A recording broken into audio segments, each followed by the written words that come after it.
We continue this evening with Congressman Adam Schiff of California. He is the ranking member of the House Intelligence Committee. He addressed the convention today. And Madeleine Albright, she served as Secretary of State under President Clinton.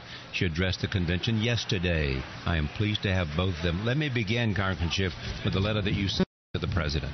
And basically you said the recent hack into the servers of the Democratic National Committee and the subsequent release via WikiLeaks of a cache of 20,000 internal emails demonstrated yet again the vulnerability of our institutions to cyber intrusion and exploitation.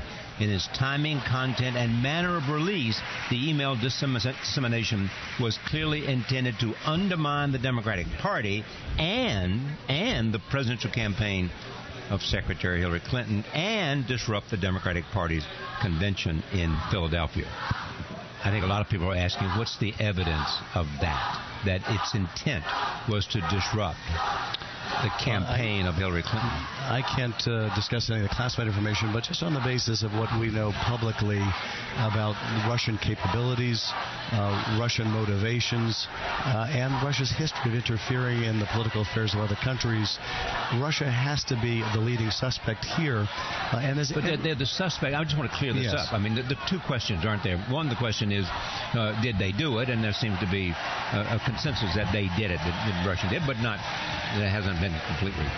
They deny it. But we know they have done these kinds of things, as has the Chinese government.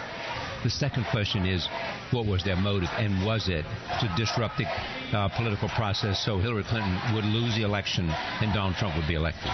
Well, you have to believe that it was a complete coincidence that they dumped these emails right on the eve of the Democratic Convention. You have to believe that they would have had no understanding of what the consequences would that be.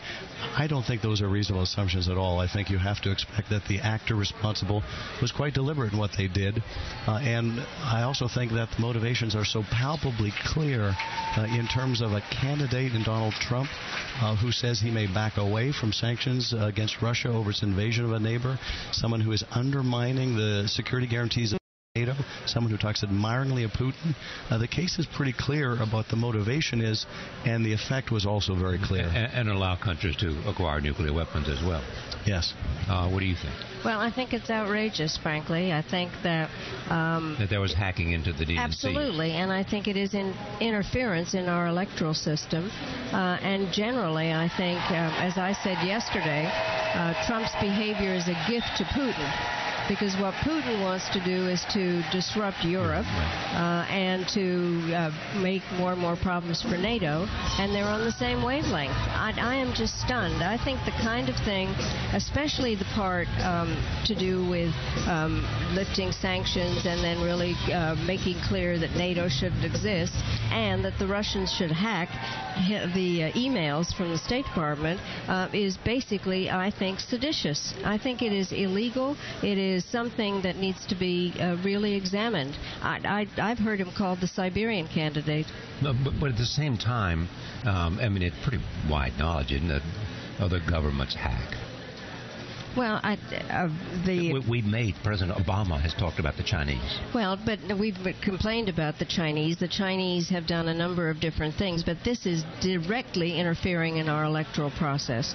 And I think even as awful as what happened with the DNC hacks, I think calling upon the Russian government to get involved in hacking the former Secretary of State's emails is stunning. I mean, and frankly, cyber attacks are really a very threatening thing to our security system. I mean, that is the latest twist, basically. And then you saw his vice presidential nominee try to pull back from that.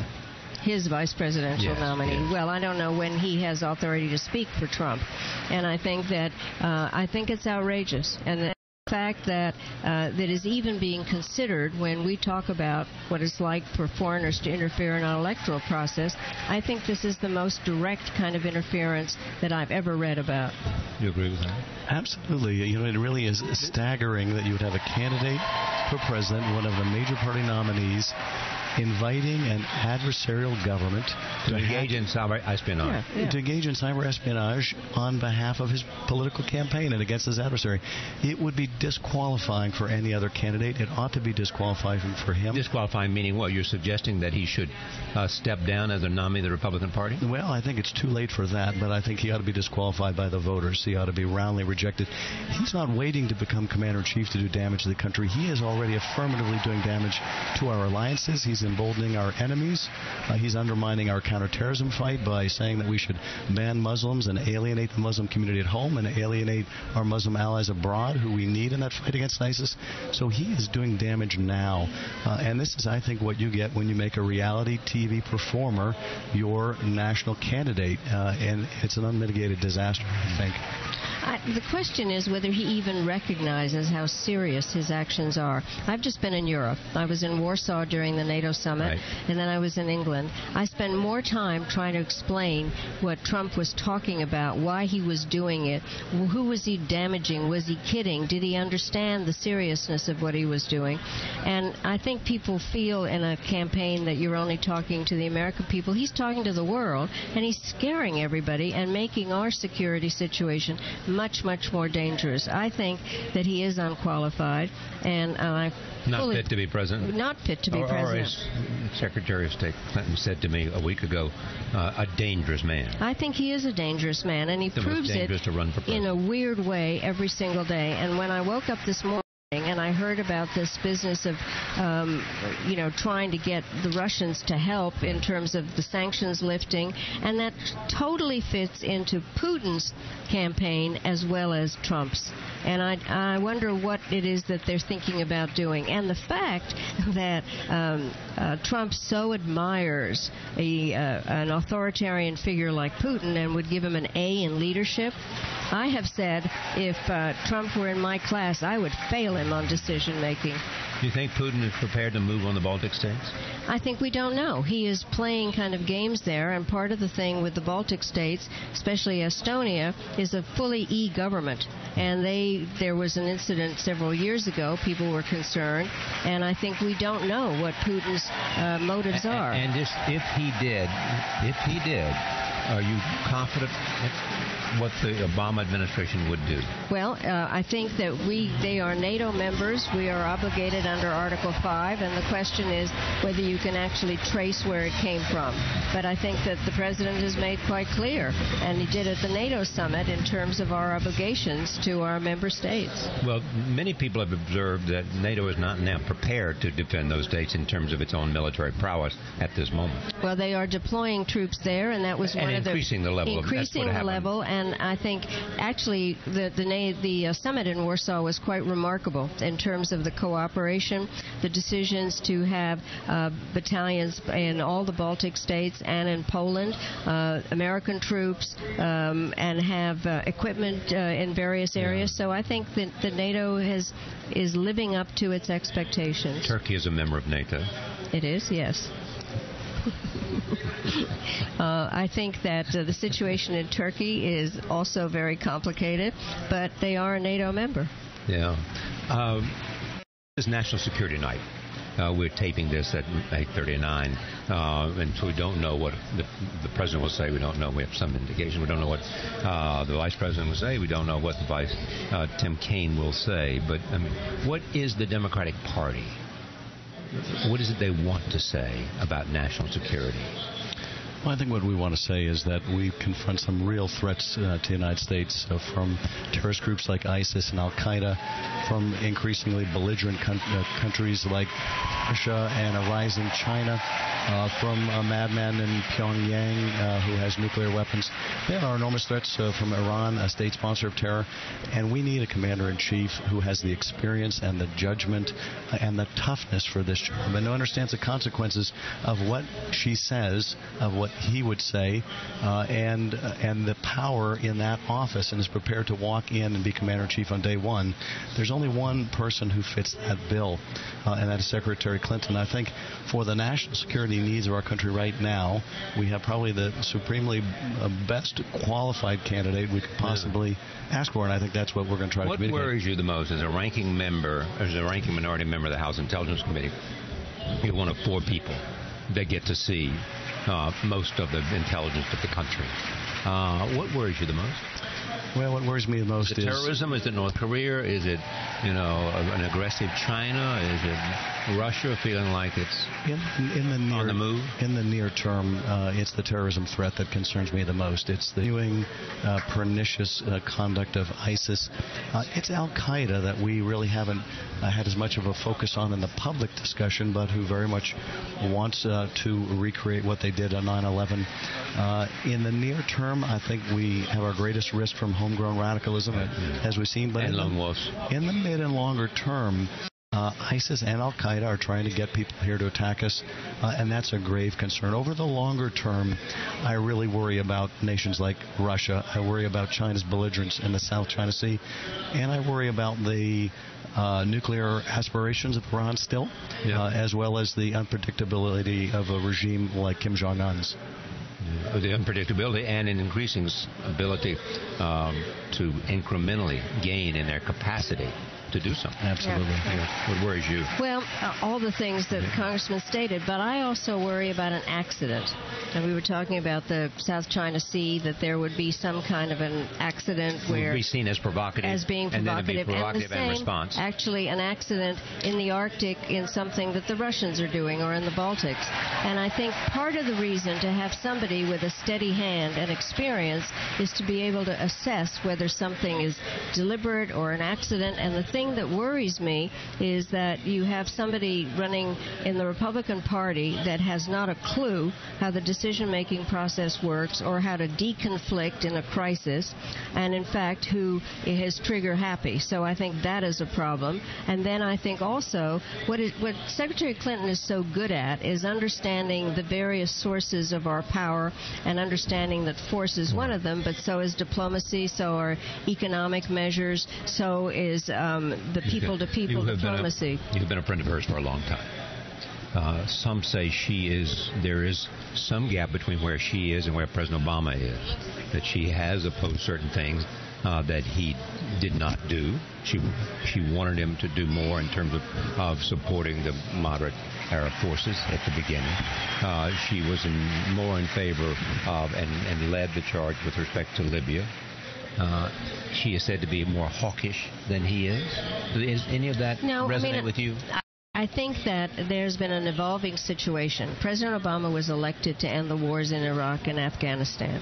I think that he and the thing I admire both about President Obama and Secretary Clinton, and what you have to have in decision making, is the capability to state your views, and also, if you're making the decision, to respect diverse views and then make a decision. And I think they probably, as I've read, they weren't on the same wavelength on everything. Right. But he listened to her, she listened to him, and I think the important part is that Hillary understands that she wants people around that will present different perspectives. The situation has evolved a lot in terms of when they both took office, and I think that Hillary will make the considered judgments and have people around her whom she respects, and in fact be able to assess what tool to use. When you look at the Middle East, and when you look at what's happened with ISIS, and there you see ISIS claiming credit for lots of things, one way or the other, and we discover that some of the people who we thought were lone wolves have some kind of access and have talked about some kind of allegiance to ISIS. Have they changed their strategy in your judgment as to how they want to continue the attack on the West? They've had a very different strategy than what we were used to with Al-Qaeda to begin with, in the sense that they weren't so determined to engage in the very highest profile mass casualty attacks. They were more quantity over the quality of the attack, and they have urged their followers to engage in whatever vile acts they can, using whatever instrumentalities they can. And that makes it very hard to defend against. And of course, they've had a different philosophy in terms of wanting a caliphate now. Well, and in fact, John Brennan has said we have not done very well in stopping that. Well, we've done more. We've done a better job in stopping the caliphate in They acknowledge that. Done as good a job as he would hope to do in terms of stopping the lone wolf and stopping the penetration in terms of what we just saw in Nice and what we saw. That's absolutely true. And part of that's because the ideological fight is such a difficult one to do, and we're not very good at pushing back in the communication devices, the social media campaign. Our government is lousy at social media. We have changed strategies. Why is that true? I think after an understanding of what social media can play and the role it is, how they have used it. I think part of it is we have discovered, and maybe this should have been apparent earlier, we're not a credible messenger on this. We're not able to speak to what Islam is and what it isn't. Right. We have moved to an approach where we're trying to empower others who do have credibility. That's the far better way to go.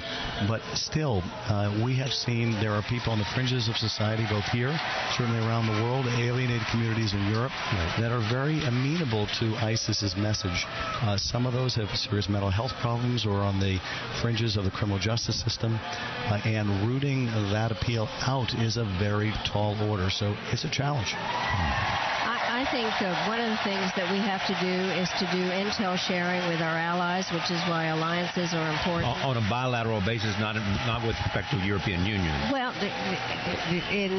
bilaterally, I would say, but I think also through NATO that there has to be more intel sharing. I think we also have to recognize the fact that we are dealing with a long-term problem that didn't start yesterday. You wouldn't have any problem with Turkey knowing everything that we would share with NATO? Well, I think, it depends on the issue, and through the people, but we need to know more about what things are being thought about. I do think the Europeans have to do better in terms of their own intel and their policing.